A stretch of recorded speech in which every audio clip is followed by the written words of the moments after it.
Hi everyone, welcome back my channel.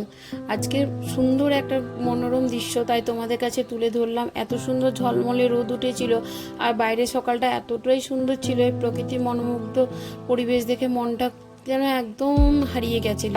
আর তার মধ্যে এই গাছে থাকা সুন্দর ফুলগুলো যেন মনটা আরও হারিয়ে দিয়েছিল। কিন্তু আমরা তো হাউস ওয়াইফ, তাই না? আমাদের তো অত ঘরের মানে সময় দিতেই হবে, এইসবে তো চলবে না। তাই আমাদেরকে কিন্তু এই প্রকৃতি ভালো থাকলেও আমাদেরকে কিন্তু কাজে ফোকাস করতেই হবে।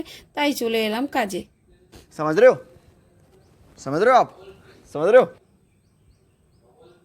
আর আজ ছিল বৃহস্পতিবার, তাই সকাল সকাল ঘর দুয়ারে ভালো করে পরিষ্কার পরিচ্ছন্ন করে ঝাঁটিয়েও নিয়েছিলাম। সমস্ত কাজবাজ হয়ে গেছিলো। আর ওয়াশিং মেশিনে কিছু জামা কাপড় কেচেও নিয়েছি, যে টি টেবিলে কাঁচা জামা কাপড়গুলো রয়েছে ওগুলো সব ওয়াশিং মেশিনে কাঁচা হয়ে গেছিলো। আমার তো কোনো হেল্পিং হ্যান্ড নেই, তাই আমি ওয়াশিং মেশিনেই কেচে নিই আর ঘরটা নিজেই মুছে নিই। বাসন কুসন রইলো ওগুলো তো হাতে হাতে ধোয়া হয়েই যায়। তার জন্য আর আমি নতুন করে কোনো কাজের কাউকে রাখিনি। যতদিন পারছি ততদিন করে যাই, এতে শরীর মন দুটোই ফিট থাকে আর সাথে থাকে নিজের জন্য একটু নিজেকে একটু ব্যস্ত রাখা যায়। তাতে কি হয়, অন্য রকম বিভিন্ন খারাপ চিন্তা ভাবনা বা নেগেটিভ কোনো কথাবার্তা, কারোর অন্য কোনো পাড়া প্রতিবেশীর কথাবার্তা এসব নিয়ে সময় না কাটিয়ে আমার মনে হয় নিজের সংসারের যত্ন করে নিজের সংসারের প্রতি যদি মনটা আমরা দিই এবং সুন্দরভাবে যদি সংসারটা সামলাতে পারি তাতেই আনন্দ। আর আমি এখন স্নান টান করে পুজোর জন্য রেডি হয়ে গেছি। তাই আমি একটু আজকে যেহেতু লক্ষ্মী পূজা, তাই একটু আলপনাটা দিয়ে দিলাম। এখানে লক্ষ্মীর মানে লক্ষ্মীর যে আমরা বলি না ওই পা, সেটা এঁকে নিলাম, মানে লক্ষ্মীর পাদুকা, ওটা তো আমাদেরকে করতেই হয়, সেটা আমি করে নিলাম। আমি খুব একটু যে ভালো আলপনা দিতে পারি তা পারি না।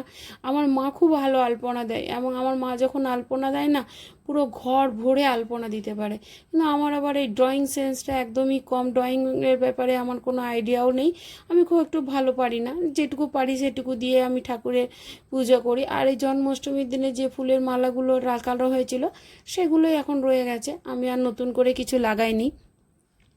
আর এখন ঘরটাও পেতে নিলাম। তো ধানটা দিতে ভুলে গেছি, তার জন্য আরেকবার দিয়ে দিলাম। আসলে এই সকালবেলার রান্নার কাজে তাড়াহুড়ো থাকলে না দেখবে পুজোর জন্য একটু যেন এদিক ওদিক হয়েই যায়। তারপর আমি আবার এই পুজো টুজোর ব্যাপারে আমার ভালো লাগে করতে, কিন্তু খুব যে একটু পারদর্শী তা আমি হতে পারি না। কারণ আমার বাবার বাড়িতে না লক্ষ্মী পূজার প্রচলনটা নেই। লক্ষ্মী পুজোটা আমাদের বাবার বাড়িতে ওই শুধু কোজাগরির দিনে হয়, এই নিত্য যে পুজো সেটা আমাদের বাড়িতে হয় না।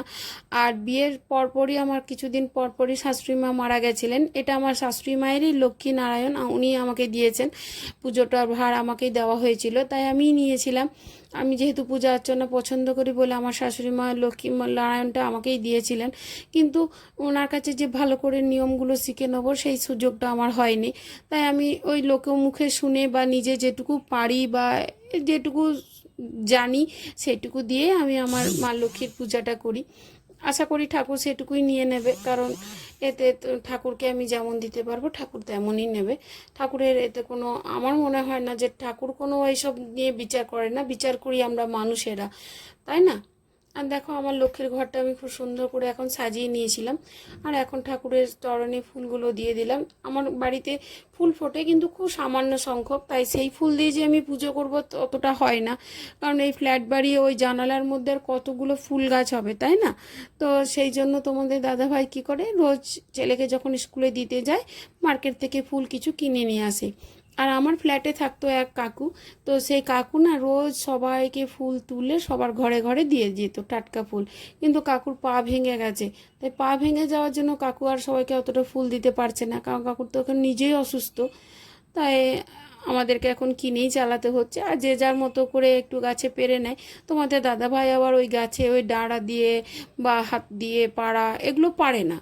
তো ও বলে যে ছেড়ে দাও, আমি কিন্তু কিনে নিয়ে আসবো, আমি ওই পেরে নিতে আমি পারবো না, এটা আমার দ্বারা হবে না, সবার দ্বারা তো সবটা হয় না, তাই না? তো ও কী করে, এগুলো মার্কেট থেকে কিনে নিয়ে চলে আসে, ফুল বেলপাতা দুব্বো সব একসাথে গুছিয়েই দিয়ে দেয় আমাদের এখানে। তো ওই দিয়ে আমি পুজো করি। আর গাছের ফুল যে কটা হয় সে কটাও আবার ছেলে তুলতে দেয় না, বলে মা ও কটাতে হয়েছে আর আমি ওর শখের জন্যই ঘরে গাছগুলো লাগানো, তো বলে মা গাছের ফুলগুলো তুলে নিও না, আমার খুব খারাপ লাগে। তো ছেলে যদি মনটা ছোট হয়ে যায় সেই জন্য আমি আবার ওই ফুলগুলো আর তুলিও না বা তোমাদের দাদাভাইকে তুলতেও দিই না, বলি ছেড়ে দাও, ওই গোটা ফুলে আর কি যা আসা যায়, ওর যখন মন চায় না তখন গাছের ফুল গাছেই থাক, বরং আমরা অন্য ফুল দিয়েই পুজো করি। আর আজকে ফল বলতে ওই আপেলই ছিল, এমন কিছু ছিল না। আর যেহেতু লক্ষ্মী পুজোর দিন আমি শুনেছি যে কলা যেহেতু ঘটে দেওয়া হয়, তাই আর কলা প্রসাদ দেওয়া যায় না, তার জন্য ওই আপেলটাই দিয়ে দিলাম। কারণ আমার বাড়িতে ওই লেবু টেবু প্রসাদটা কেউ খেতে চায় না, নষ্ট হবে, প্রসাদ ফেলতেও খুব গায়ে লাগে, তার জন্য আপেলটাই আনা হয়। তাহলে কি হয়, আমি সবাই মিলে এক পিস করে খেয়ে নিলেও তাও চলে যায়।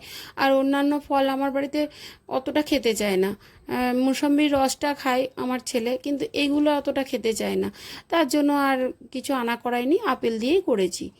এখন আমি প্রায় পুজোটা হয়েও গেছে, আর আজকে তো সোমবার ছিল না, তাই সোমবার শিব ঠাকুরকে এমনিই পুজো দিয়েছিলাম, সেইভাবে আর মধু টধু দিয়ে যেমন করে সেইভাবে দিইনি, অন্যদিন মধু টধু দিয়েই পুজোটা দেওয়া হয়। আর আমার ভিডিওটি যদি ভালো লেগে থাকে অবশ্যই লাইক করো, শেয়ার করো অ্যান্ড সাবস্ক্রাইব করে দিও। আর কমেন্টের মাধ্যমে জানাবে যে আমার ভিডিওটি তোমাদের কেমন লেগেছে। আর যারা নতুন তারা সাবস্ক্রাইব করে দিও, আর যারা সাবস্ক্রাইব অলরেডি করে রেখেছো তাদেরকে ধন্যবাদ।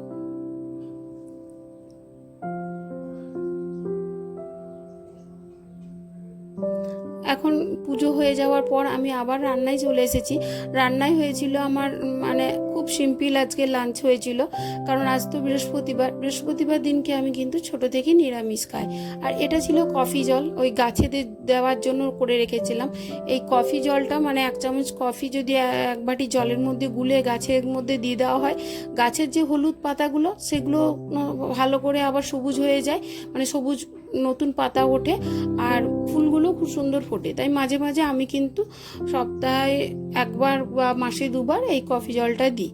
আর আজকে বেশি কিছু হবে না, আজকে হবে ভেজ পকোড়া, মানে ওই বাঁধাকপি ছিল, বাঁধাকপির একটু পকোড়া বানাবো, আর একটু ডাল, আর ছেলে আর আমার জন্য একটু পনিরের সবজি বানাবো। কারণ আমার আর ছেলের জন্য এই জন্য বলছি, যখন আমি এটা বানিয়েছিলাম তখন তোমাদের দাদা ভাই কাজে তারার জন্য ওই ডাল আর পকোড়া দিয়েই খেয়ে চলে গেছিলো, আর একটু চাটনি করেছিলাম সেইগুলো দিয়ে খেয়ে চলে গেছিলো। ওরা সবজিটা খেয়ে মানে সময়টা হয়নি, ও বললো আমাকে এটাই দিয়ে দাও, কারণ আমাকে অনেকটা দূর বাইক নিয়ে যেতে হবে, আমি এই দিয়েই খেয়ে নিই।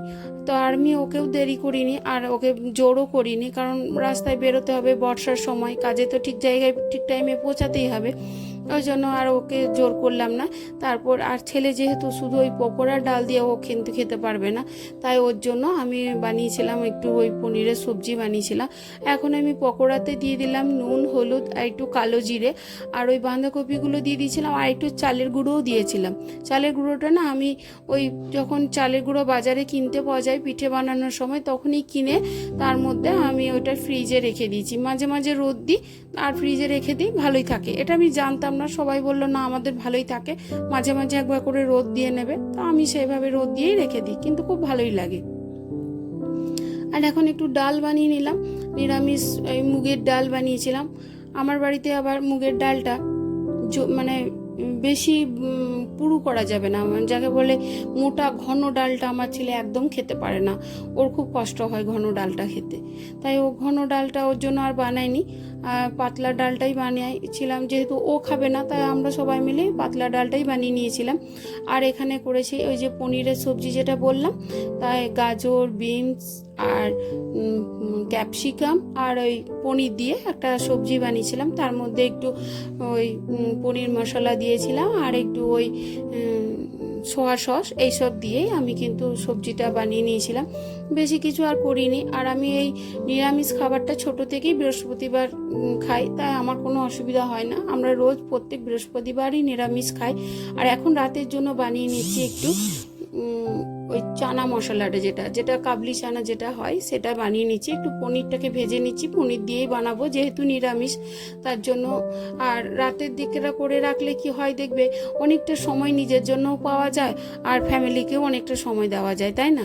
তো ওদেরকে মানে কি বলবো, ওদের সঙ্গে একটু বসা, গল্প করা, সন্ধ্যের সময় যেহেতু সবাই বাড়িতে থাকি, তাই একটু ভালো করে কথা টথাও বলা হয়। ওই জন্য যদি সবজিটা নিজের মতো আগে থেকে করে নিয়ে রাখা যায়, তাহলে কিন্তু অনেকটা সময়ও আমাদের পাওয়া যায়। আর তাছাড়া এই কাজ করতে গিয়ে আর ফ্যামিলিকে সময় দেওয়া যায় না, তাই আমি সবসময় চেষ্টা করি এই দুপুরে যখন আমার ফাঁকা টাইমটা থাকে তখন একটু ওই রাতের দিকে অন্তত সবজিটা বানিয়ে নিতে। রুটিটা বানাই না, রুটিটা ওই রাতের দিকেই বানাই। আবার কখনো কখনো যদি চাপ থাকে তখন রাতের দিকেই সবজিটাও বানাতে হয়। তো এইভাবে আমি রাতেরটাও বানিয়ে নিয়েছিলাম। সবটাই আমার হয়ে গেছিলো। আর যে ভেজে রাখা পনিরগুলো, এগুলো দিয়ে দিয়েছিলাম। আর এর সাথে না একটু কাস্তুরি মেথিটাও খুব ভালো চলে। আমার কিছুদিন হলো কাস্তুরি মেথিটা নেই। আর তোমাদের দাদাভাই যখনই মার্কেটে যাচ্ছে, আমি কিন্তু বলতে ভুলে যাচ্ছি। তার জন্য আমার কিন্তু আর আনাই হচ্ছে না। একটু গরম মশলা দিয়ে দিয়েছিলাম, টেস্ট হয়েছিল। কারণ এর মধ্যে একটু টমেটো বাটাটা বেশি করে দিয়েছিলাম, আর একটু টমেটো কেচাপও দিয়ে দিয়েছিলাম যাতে ঘন হয়। খুব সুন্দর খেতে হয়েছিল। আর তার সাথে একটু রুটি করেছিলাম রাত্রেবেলায়, ভালোই হয়েছিল খেতে। আর একটা সেদ্ধ করা আলু ম্যাশ করে দিয়ে দিয়েছিলাম যাতে একটু ঘন ভালো করে গ্রেভিটা হয় সেই জন্য। তো আমার অলমোস্ট আমার সব কিছুই ডান হয়ে গেছে। এবার আমি এগুলো সব পরিষ্কার করে নেবো। তো আজকে আর ভিডিওটি বেশি বড় করছি না। তোমাদের সাথে দেখা হবে নেক্সট একটি ব্লগে। সুন্দর একটা ঝকঝকে ব্লগ, সুন্দর পরিবেশের একটা সুন্দর ব্লগ নিয়ে আশা করি তোমাদের কাছে আমি হাজির হয়ে যাব। আর তোমাদের যদি ভালো লেগে থাকে অবশ্যই তোমরা আবার আইসো আমার ফ্যামিলিতে। আর কেমন হয়েছে আমার সমস্ত ব্লগ সেটা একটু কমেন্টের মাধ্যমে জানিও। তোমাদের সুন্দর কমেন্ট, পজিটিভ কমেন্টগুলো পড়তে আমার ভালো লাগে, এবং সেই কমেন্টের মানে পজিটিভ এনার্জিটাও আমার মধ্যে থাকে। তাই দেখা হবে তোমাদের সঙ্গে আবার